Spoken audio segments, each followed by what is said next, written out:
Welcome to the first podcast on college life versus uni life. We're going to be discussing that in depth today. So I'm Bethan. I'm studying film and media, and I'm about to go into my fourth year at QMU. Hi, and I'm Christy. I'm studying public sociology, and I'm just going into level 3. Great. So I think we'll start by chatting a bit about self-directed study, which can be definitely a big difference in college versus university. In college, a lot of it is still very teacher driven, very class driven, whereas in university, I think we found that there's a lot more self-directed study involved. Yeah, no, I absolutely agree. I was a direct entrant from college into the second level 2 of the program I'm on, and that was definitely the most noticeable difference. At college, you turn up for the hours that you're meant to be there.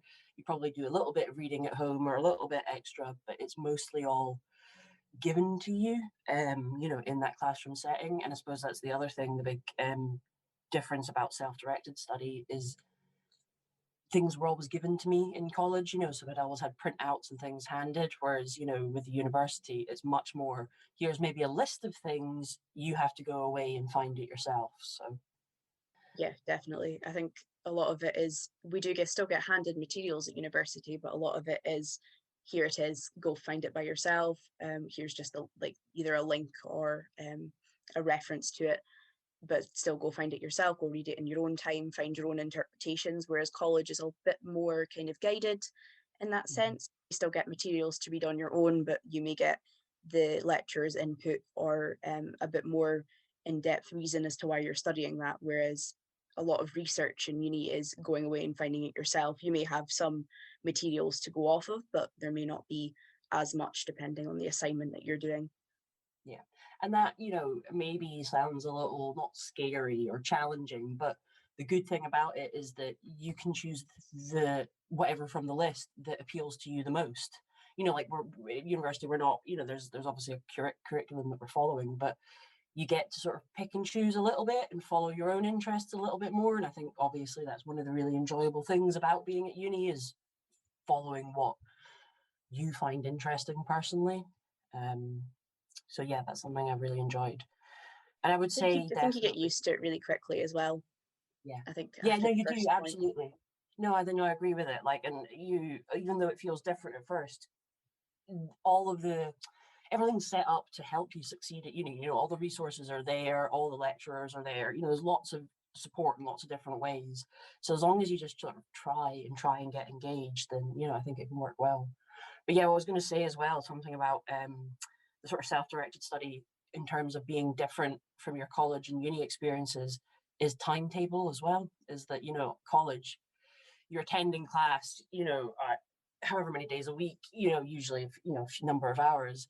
Uni, you first of all look at your timetable and you're like, oh my God, there's like 6 hours in a week I have to do something that seems like nothing. I've got all this free time, but it's all about, I guess being kind of maybe disciplined in yourself and being like, no, I need to actually sit down and read all these things, and I need to accept that there's going to be a number of hours a week per module. It's not just what appears on my timetable.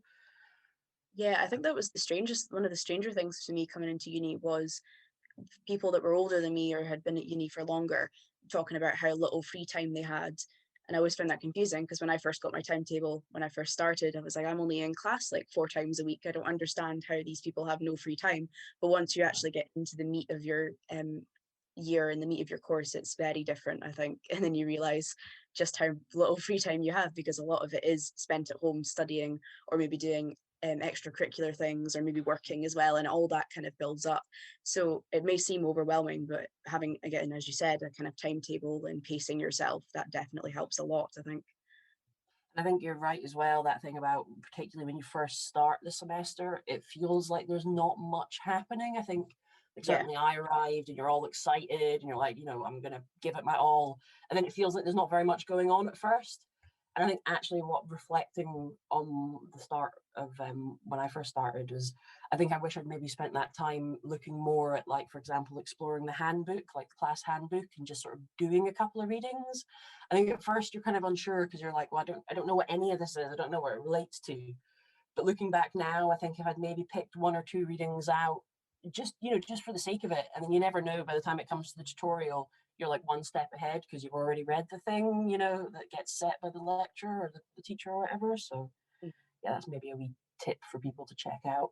Yeah, definitely. I think pre-study before you go into your course or at the very start of the year at least is definitely a good way to get started and not get overwhelmed when things start getting a bit more chaotic, because it does ramp up very quickly.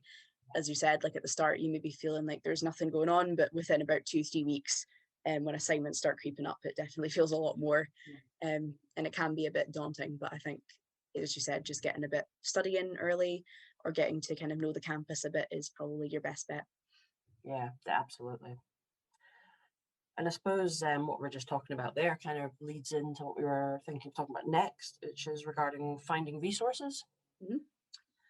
I suppose we kind of mentioned a wee bit, we chatted a wee bit about that already, that obviously college things is not, you've not had information spoon fed to you, but it is a bit more direct. It's a bit more just like, as you say, often handed, or, sometimes even nicely printed out for you.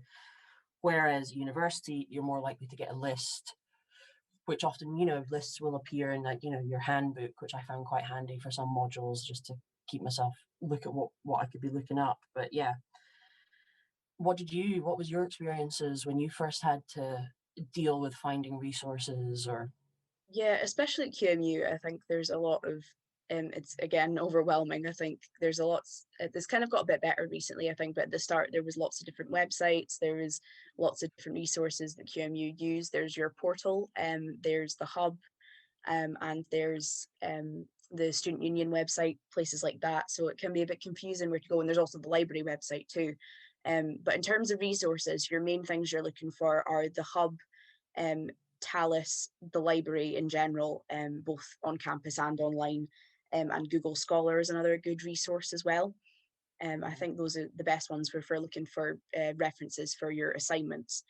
But I think the hub's your main place, because you've got both your reading materials on there, recommendations from lecturers, and you'll also have announcements as well from lecturers, so about classes that are happening, or maybe they'll sometimes give out announcements for opportunities to get involved in, or other resources that they may have found in the middle of the semester as well. So the hub's definitely your main one to think to keep an eye on. yeah, I agree absolutely. And certainly I found with the hub, click around on everything, because Yes. certainly when I first started, I went under the assumption that like lecturers, people would put everything in the same place in the hub. So say, there's a number of tabs along the side. And what I fell into the trap of was just assuming, I didn't need to look at a few of them, but actually, different departments do things differently. So having a good click around, I think some of my modules had good like me discussion boards as part of the hub. So Yeah, some classes do that as well, and sometimes yeah, it's a requirement for the course as well. So if you right, need to okay. use discussion boards, I would use them. Yeah. It feels a little bit, like all of these things, you put yourself out there, you feel a wee bit awkward, maybe the one doing the first message, but I was always super positive and, other students shared resources on the hub. Everyone's there to learn and get their degree, so it may be a bit socially anxious at first, but I think once you get into it, everyone's just up for it. There's never really much negativity in that sense. And you said something about Talus lists. I think I've not used them hugely. What are they exactly? Do you know? Yeah, the Talus reading list is basically what the lecturer gives you, as they basically put all of their reading lists onto Talus. I think it's accessed through the library system as well. And it basically just combines all the materials from your course. So you can look for specific modules and you'll get all of the resources on there that the lecturers have recommended themselves, which is a great starting point for assignments and I was assessments. going to say that for essays or whatever. That seems like, because yeah, I think one of my modules had some, and again, it was going to be module specific. I think one of my modules had a Talus list, but the other ones didn't. Yeah, But that's another thing. It really depends on your lectures. Different lectures do different things. But I think if you're ever stuck on a module, just give the lecturer an email. They're usually available. Again, it obviously depends on the lecturer, but they will try and get back to you. And if you're struggling, if you're stuck, if you can't find a resource or something, give them an email, because most likely they'll have an answer, or at least they can direct you to someone who can help a bit further. yeah, totally. Anyone that I've interacted with at the uni have all been so nice Yeah, and same. understanding and helpful and stuff like that. That actually sometimes I wish I'd emailed sooner to just start these conversations sooner and stuff like that. So yeah, definitely just go for it. Just go through everything that's available on the hub on as soon as you can and just have a look. Totally. You never know what you're going to find on there. And again, some lectures will structure it differently. Some people have very clear structures and they go week by week, and some people will just throw stuff on there. So I think just getting used to the area is just the easiest way to find your resources quicker. Definitely. And I think also as well, like on the hub, they'll always have the class handbook for each module. And I've definitely noticed some lecturers really expected you to read that. And they quite often be like, the information's in the handbook. I'm not going to say it again, kind of thing. So I Yeah. would, in that first early time, as soon as you get access to it, have a look. It might have like a breakdown, as you say, of what you're going to be studying and what weeks, or at least it'll have reading lists and a kind of overview, maybe what's like expected is maybe like, I think, learning outcomes it might be called, which Sometimes I've had some lecturers that won't post the reading list elsewhere because it's on the handbook, and they'll just keep it on the handbook. So if you can't find it on the hub, most likely will be in the handbook or on Talus. yeah, I get the impression that lecturers kind of definitely expect you to read the handbooks and Definitely, make yeah. them At least get a have a wee bit. skim and see what's Yeah, on there, and then if there's more further reading to do, then you can do it from there. totally. No, I would agree that that's a really good one to do. And as well, I was thinking as well about reaching out to lecturers. I certainly found a few times, like with reading lists, sometimes links are broken and stuff like that. Like, so I don't know, sometimes they would actually provide a document of a reading list and it would be like a link to get to it. And there's a couple of times where it was like, oh, it's broken, it just doesn't exist anymore. But what I realized I actually need to do was like pull the title and author out of that wee link and search for that in the library separately, and then did find the resource. So I think it's maybe just be like being a bit creative, or not giving up at the first hurdle, which I think I can sometimes be guilty of. If you are struggling with links that lecturers have sent, just have a quick Google first. Google it, try the library page, and then again, if it doesn't work, then get in contact with the lecturer. That's cool. So was there anything else we were thinking about? We've spoken about finding resources and using the hub. I think the next thing we were thinking of talking about was just sort of generally getting involved with university life. Yeah, very different from college. I think every college operates differently and different courses can operate differently as well. But university has obviously a great reputation for social lives, maybe a bit more difficult in these times, obviously, but hopefully in this year, we're about to start getting back to some level of normalcy with that. Universities are obviously very well known for having sports and societies and events and many different ways to get involved socially, both on and offline at the moment as well. So definitely a big thing to get involved with the QMU is the student union. So definitely a good starting point is to maybe check out their website, sign up if there's anything to sign up for, and then have a look for the Give It a Go weeks where the sports and societies will have taster sessions. And then if there's anything you're vaguely interested in, if you'd like to join one of these kind of groups, head along to one of those events, maybe speak to the committees in charge as well if you want to know a bit more information, because chances are they're going to be looking for new members. They're going to be happy to help you out there. And then if you like the sessions, then you can sign up, and then that's you in a group for a year, and then you can come and go as you please for most societies as well. Yeah, that sounds really good. So because I started under pandemic, and I didn't really engage hugely with the union. I don't know. I think I maybe felt a wee bit overwhelmed. I mean, I think also because the union's it's a separate entity from the university. Yeah. They've got an entirely separate website, which you definitely should check out. But I think it sounds great. There seems to be a lot of stuff going on, and it's something that I'm in a position that I'm looking to check out next. So I think that sounds pretty interesting. Taster weeks and that. I mean, certainly the other side of, or another aspect of getting involved, I found was reaching out with your class, your cohort, your other module classmates. So we used a lot of like WhatsApp groups and Facebook messaging groups and stuff like that, particularly under pandemic. Having these sort of like, much more, a bit slightly more social, sort of more informal messaging, functionalities was really good. It was really gave us like a little bit of unity, and you could have a wee bit of a chat of like, oh my god, I've got no idea what's going on, is anyone else totally freaking out and stuff. So I would recommend asking about, has anyone started a Facebook group, has anyone started a WhatsApp group. I actually think possibly part of the pals coming from college might be a Facebook page. Do you know anything about that, Bethan?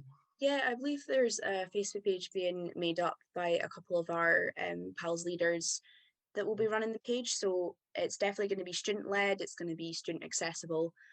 So yeah, sign up to the page if you're wanting to know a bit more information, and I'll keep you up to date on, I believe, the kind of posts that we'll be making as well, and the opportunities available. Yeah. So I mean, I'd hugely recommend that kind of stuff, especially, you know, I suppose we don't know exactly what kind of COVID restrictions might still be on learning or might come in the winter. So I think it's worth getting involved, getting into all that kind of thing. But yeah, I suppose, you know, just reflecting on the differences between college and university, I think university, I definitely feel it's much more my own, you know, like it's about my studies, it's about my where my interests lie, it's about, you know, my, and it's not to say that it's a sort of totally solitary independent thing.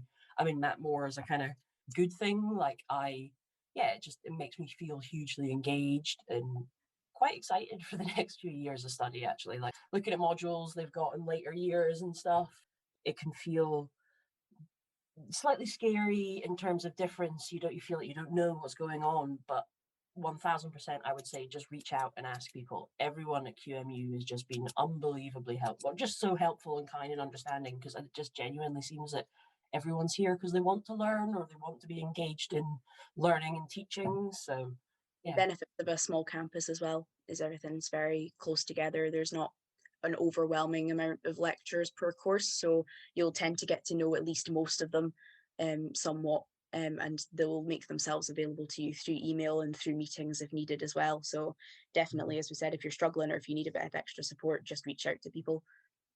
Absolutely. I think that's a fairly good note to end on. I hope everyone who's listened has enjoyed what we've chatted about for that, you know, short period of time. And yeah, just to know to get in touch if you want any help, and please look forward to the other podcasts. There's lots of really interesting information to come.